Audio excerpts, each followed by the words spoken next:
मध्य प्रदेश सरकार के कैबिनेट मंत्री नागर सिंह चौहान ने हाल ही में विभाग की समीक्षा बैठक ली, जिसमें उन्होंने सामने अनुसूचित जाति के छात्रों के जर्जर भवन का मामला सामने आया, जिसको लेकर उनका कहना है कि पुराने जर्जर हो चुके छात्रावास भवनों को तोड़कर नए बनाने के लिए सीएम से भी विभागीय अनुमति लेंगे। वहीं ज्ञानोदय विद्यालय में छात्रों के परीक्षा प्रतिशत में कमी आने पर भी उन्होंने नाराजगी जाहिर की। नागर सिंह चौहान का कहना है इस वर्ग के छात्रों को प्रतियोगिता परीक्षा के लिए तैयार कर विभाग की सर्व सुविधापूर्ण मदद मिलेगी, इसका भी वो विभागीय मंत्री होने के नाते प्रयास कर रहे हैं।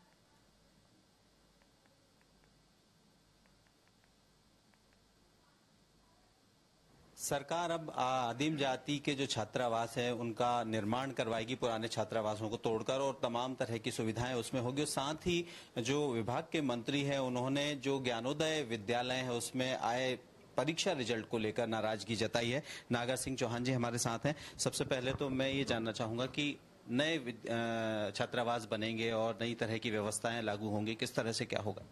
देखिए, कल मेरी अध्यक्षता में हमारा जो जनजाति विभाग है उसके पीएस और पूरे मध्य प्रदेश के जो संभाग के हमारे डीसी हैं, डिप्टी कमिश्नर, हमने बैठक की है।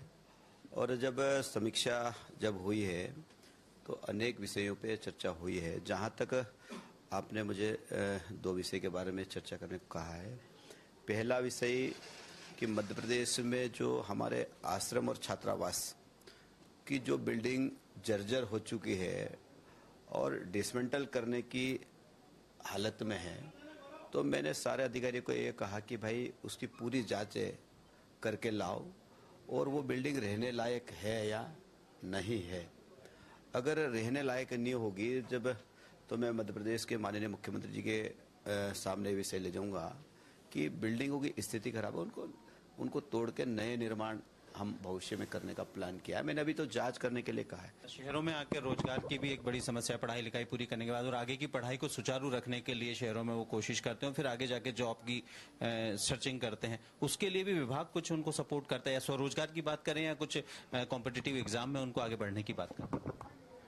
देखिए, मध्य प्रदेश की सरकार लगातार प्रयास कर रही है। आपने देखा होगा कि आज मध्य प्रदेश का जब जाति भाइयों बहनों का शिक्षा का स्तर देखते हैं तो जब मैंने देखा तो उसमें भी 66% शिक्षा के क्षेत्र में हम आगे आए हैं। लेकिन हमारी कोशिश ये है कि आने वाले समय में जो बच्चा हमारे तैयारी करते हैं, आईएएस की तैयारी करते हैं, यूपीएससी के, एमपीपीएससी की तैयारी करते हैं, उनको अच्छा कोचिंग क्लासेस या इंदौर और भोपाल में भी है।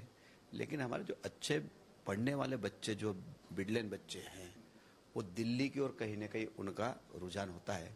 और मैंने विभाग के अधिकारियों के साथ बैठ के ये भी कहा कि वहाँ पर इस पे हमको कहीं न कहीं चिंतन करना चाहिए और भविष्य में बढ़िया कॉलेजेस दिल्ली के अंदर बनना चाहिए, ये मैंने सुझाव दिया उनको। बिल्कुल, यानी कि जनजाति वर्ग के तमाम बच्चों के लिए विभाग और सरकार दोनों सोच रहे हैं। और जैसा कि मंत्री जी ने बताया कि हॉस्टल में जो खास तौर से रहने की व्यवस्था है उसको बेहतर किया जाएगा, बिल्डिंग्स को बेहतर किया जाएगा, शिक्षा में जो थोड़ा बहुत कहीं अंतर आया है उनके परसेंटेज में उसको सुधारने की और गुणवत्तापूर्ण शिक्षा पर ध्यान दिया जाएगा। और साथ ही उनके कॉम्पिटिटिव एग्जाम्स में बाहर जाकर पढ़कर अपनी बेहतर नौकरी पाने के उनके प्रयासों में भी सरकार मददगार साबित होगी। और निश्चित ही आने वाले समय में सरकार की मंशा मूर्त रूप लेती दिखेगी। कैमरामैन सुशील यादव के साथ मैं प्रिंस गुप्ता, टीवी 24 भोपाल।